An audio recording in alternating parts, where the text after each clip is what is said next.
ED ने जब अतीक के करीबियों की कुंडली खंगाली तो कई ऐसे दस्तावेज हाथ लगे हैं जिससे पता चलता है कि वो जेल में बैठकर दहशत का व्यापार कर रहा था। ईडी ने यूपी के अलग अलग हिस्सों में छापेमारी की तो कई जरूरी दस्तावेज हाथ लगे हैं। ऐसे में ईडी की रडार पर वो लोग रहे जो अतीक अहमद के बेहद खास माने जा रहे थे, जिसमें अतीक अहमद के वकील सौलत हनीफ और अतीक के अकाउंटेंट सीताराम शुक्ला थे।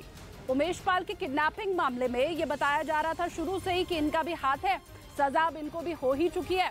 अतीक के वकील सौलत हनीफ को 28 मार्च को उमेश पाल अपहरण मामले में उम्र कैद की सजा सुनाई गई थी, तो वहीं हनीफ के घर के साथ अलग अलग जगह हुई छापेमारी के दौरान ईडी को 100 से ज्यादा संपत्तियों के दस्तावेज मिले। अतीक के करीबियों के नाम पर संपत्तियां, 50 करोड़ रुपए से ज्यादा के लेन देन का खुलासा, कई और बेनामी संपत्तियों की जांच जारी। माना ये जा रहा है कि जिस वक्त अतीक अहमद जेल की सलाखों के पीछे था, उस वक्त भी वो लगातार अपना ये दहशत वाला धंधा चला रहा था, जिसकी वजह से कई बेनामी संपत्तियां खरीदी गईं, जिनमें से कई संपत्तियां तो अतीक के परिवार के सदस्यों के ही नाम पर हैं।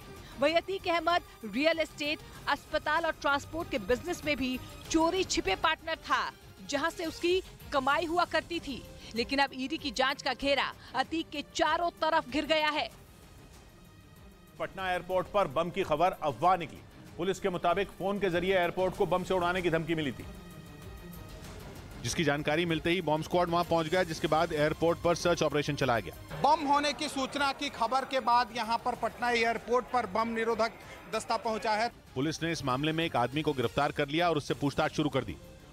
इधर अमेरिका इंडियाना में एक फैक्ट्री में लगी भीषण आग विकराल होती चली गई, जिसके बाद फैक्ट्री के बाहर करीब 14 एकड़ के इलाके में आग फैल गई और काफी दूर तक काले धुएं का गुबार उठता नजर आया। वहीं आग पर काबू पाने के लिए दमकल कर्मी जुटे रहे और सुरक्षा को देखते हुए आसपास के इलाकों को भी खाली करवाया गया।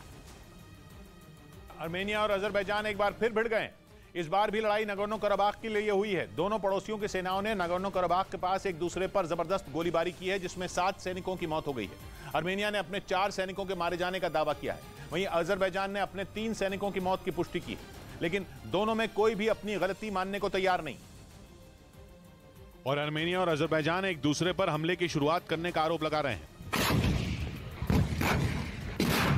आर्मेनिया का कहना है कि अजरबैजान ने नगोर्नो कराबाख के पास काम कर रहे उसके सैनिकों पर फायरिंग की, जिसके बाद उसने भी मुंह तोड़ जवाब दिया।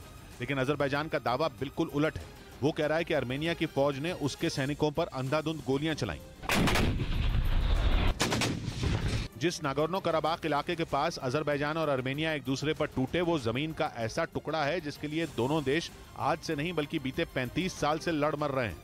नगोर्नो कराबाख का इलाका अजरबैजान की सीमा के अंदर आता है, लेकिन वहां आधी से ज्यादा आबादी आर्मेनियाई मूल के लोगों की है और उन लोगों के साथ आर्मेनिया की सरकार खड़ी है। और यही बात आर्मेनिया वर्सेस अजरबैजान